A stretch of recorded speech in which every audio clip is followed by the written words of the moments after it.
बिहार विधानसभा चुनाव 2025 सरगर्मी तेज हो चुकी है और पूरे बिहार में 243 विधानसभा सीट पर चुनाव होना है।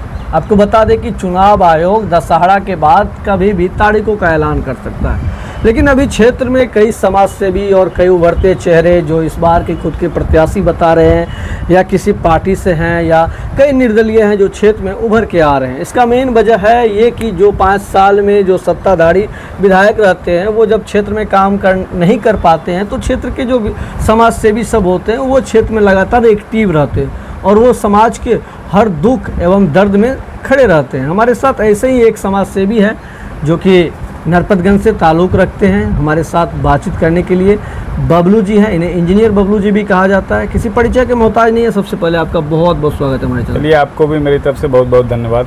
क्या लग रहा है इस बार का चुनाव नरपतगंज के साथ पूरे बिहार में किस मुद्दा पे इस बार का चुनाव होना चाहिए? देखिए, हम लोग चुनाव क्षेत्र में जा रहे हैं। माननीय प्रधानमंत्री जी के द्वारा एनडीए के द्वारा जो कार्य किया जा रहा है उसके लिए हम लोग सबसे पहले माननीय प्रधानमंत्री जी और माननीय मुख्यमंत्री श्री नीतीश कुमार जी को बहुत बहुत धन्यवाद। आप एनडीए से ताल्लुक़ रखते हैं, बीजेपी में आपका कई पद भी है, लेकिन बीजेपी का ही शासनकाल रहा नरपतगंज से की अगर बात करें। नहीं, बिल्कुल सही आपने कहा। तो नरपतगंज में लेकिन उस ढंग से जिस तरह से जनता का सवाल आ रहा है कई सारे कि उस तरह से काम नहीं हो पाया, कारण क्या है? नहीं, काम तो हो रहा है, लेकिन जो काम होना चाहिए नरपतगंज में वो सच में आपने कहा कि काम नहीं हो पा रहा है। हो सकता है कि यहाँ के जनप्रतिनिधि के द्वारा जो भी हो, माननीय विधायक जी के द्वारा चाहे किसी और के द्वारा किसी कारणवश से काम नहीं हो रहा, लेकिन कुछ काम हो रहा है। ऐसा नहीं है कि पूरा काम ही नहीं हो रहा, कुछ ही काम हो रहा है। नहीं, काम हो रहा है। अच्छा, क्या लग रहा है इस बार आप अपने आप को भी बीजेपी के भावी प्रत्याशी बता रहे हैं? नहीं, हम 2009 में भारतीय जनता पार्टी में आए और 2009 से हम नरपतगंज से प्रयास कर रहे हैं और लगातार वहाँ की सेवा, वहाँ की समस्या, सारी चीज़ों को वहाँ सुन के क्षेत्र में हमेशा 24 घंटा हम रहते हैं। अब तो पार्टी को तय करना है कि पार्टी क्या निर्णय लेती है। मान लीजिए पार्टी आपको टिकट दे देता है, आप विधायक बन भी जाते हैं, तो फिर नरपतगंज का विकास मॉडल कैसा होगा? क्योंकि जिस तरह से भ्रष्टाचारी चरम पे है नरपतगंज के कई गांव में अभी तक सड़क नहीं पहुंची है, कई जगह स्कूल जो है वहाँ पे हाल ही में जब एनडीए गठबंधन की यहाँ पे सम्मेलन हुआ, नित्यानंद आए थे तो कई सारे धरना प्रदर्शन करने पहुँचे थे कि स्कूल तो है लेकिन जाने के लिए रास्ता नहीं। इन सब का क्षेत्र का विकास कैसे हो पाएगा? अगर पार्टी हम पे भरोसा जताती है, अगर हमको वहाँ से उम्मीदवार बनाती है, तो फिर हम आपको बताएंगे कि नरपतगंज में विकास क्या होगा। सबसे पहला कार्य मेरा नरपतगंज में शिक्षा, स्कूल, कॉलेज, स्वास्थ्य, ये सब सारा मेरा सबसे पहला कार्य होगा वहाँ से। अच्छा, भ्रष्टाचार के बारे में थोड़ा बता दीजिए, क्योंकि भ्रष्टाचार है अभी जो अगर नरपतगंज में होगा, हम अगर वहाँ से एमएलए बनते हैं, अगर हम पे पार्टी भरोसा करती है तो निश्चित ही भ्रष्टाचार पे अंकुश लगेगी, एकदम फाइनल लगेगी। कितना दिन में लग सकता है आपकी विधायक बनने के बाद? नहीं, विधायक बनने के बाद अगर कोई सिस्टम खराब रहता है तो उसको हम कितना देर, 10 घंटा 5 घंटा नहीं बोल सकते हैं, लेकिन उस पर अंकुश लगेगी। फिर भी एक समय बता दीजिए, महीना या साल तक ले चलिए। पहले पार्टी तो हमें उम्मीदवार बनाए वहाँ से, उसके बाद ना हम बताएंगे। कंफर्म नहीं है कि पार्टी टिकट आपको दे रहा है? नहीं, पार्टी में हम प्रयासरत हैं। पार्टी टिकट वो तो केंद्रीय नेतृत्व तय करता है, बिहार प्रदेश के जो प्रभारी हैं वो तय करते हैं। बना रहे हैं आप नरपतगंज में हम काफ़ी दिनों से अपना प्रयास कर रहे हैं कि नरपतगंज से चुनाव लड़ेंगे। इतने दिनों से हम दल के साथ हैं, लेकिन इस बार चुनाव हम जरूर लड़ेंगे, तैयारी कर रहे हैं। बीजेपी के किस पद पे हैं आप? भारतीय जनता पार्टी के भी प्रदेश कार्य समिति सदस्य हैं।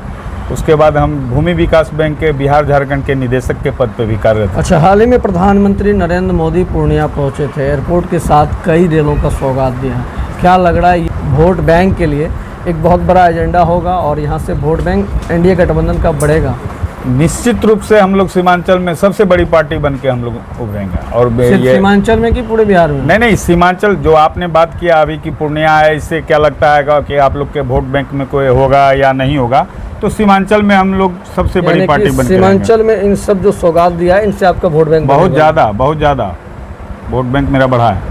बिहार में अभी जो है कई सारे पार्टी जी जान लगाकर मेहनत कर रहे हैं, लेकिन क्या लग रहा है कि एनडीए गठबंधन जो नीतीश के साथ बीजेपी चल पा रहे हैं, डबल इंजन की सरकार, ये सरकार फिर से वापस आएगी या फिर? मैं आपको बता दूं कि निश्चित तौर पर हम लोग एनडीए गठबंधन बिहार में सरकार बनाने जा रहे हैं। कितना सीट ला रहे हैं आप लोग? ये सीट कितना ला रहे हैं वो अभी कोई कंक्लूजन नहीं निकाल सकते, लेकिन हम लोग सबसे बड़ी पार्टी बिहार में एनडीए गठबंधन बनेगी और माननीय नीतीश कुमार के नेतृत्व में सरकार बनेगी। अररिया का बात कर लेते हैं। अररिया में 6 विधानसभा सीट है, कितना ला रहे हैं आपके? 6 का 6 विधानसभा हम लोग जीतेंगे। हमारे सांसद माननीय प्रदीप कुमार सिंह जी के नेतृत्व में अररिया के 6 का 6 विधानसभा हम लोग जीतेंगे।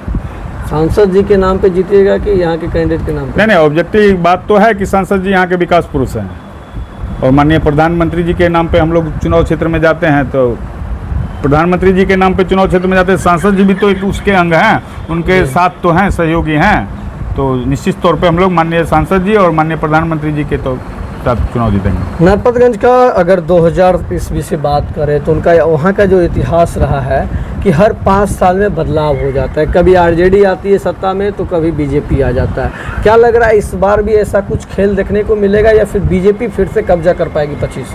निश्चित तौर पर जीतेगी तो बीजेपी ही, ये भी तय है। अब पार्टी को तय करना है कि उम्मीदवार कौन होते हैं, उसके अभी तो कुछ दिन रुक जाइए, आपको पता चल जाएगा उम्मीदवार कौन होते हैं।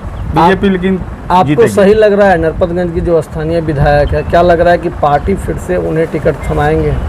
ये बात सोचना मेरा काम नहीं है, पार्टी नेतृत्व का काम है, उस पर मैं कुछ कह ही नहीं सकता हूँ। तो पार्टी को तय करना है कि किनको उम्मीदवार बनाना है। पार्टी हम प्रयासरत हैं, अगर पार्टी लगे हुए हैं, एकदम लगे हुए हैं। तो नरपतगंज में दिख रहा है कि कई सारे लोग हैं जो अपने आप को बीजेपी हर कोई अपना काफी ज्यादा वहाँ कैंडिडेट नजर आ रहा है। हर कोई अपना प्रयास कर रहे हैं, किनको मौका मिलता है तो पार्टी तय करेगी। हम 2009 से बीजेपी में हैं, मेरा राजनीतिक पृष्ठभूमि भी रहा है, मेरे दादा, मेरे पिता, मेरे बड़े पापा, सारे आदमी नरपतगंज का प्रतिनिधित्व कर रहे हैं, इसलिए मैं प्रयासरत हूँ।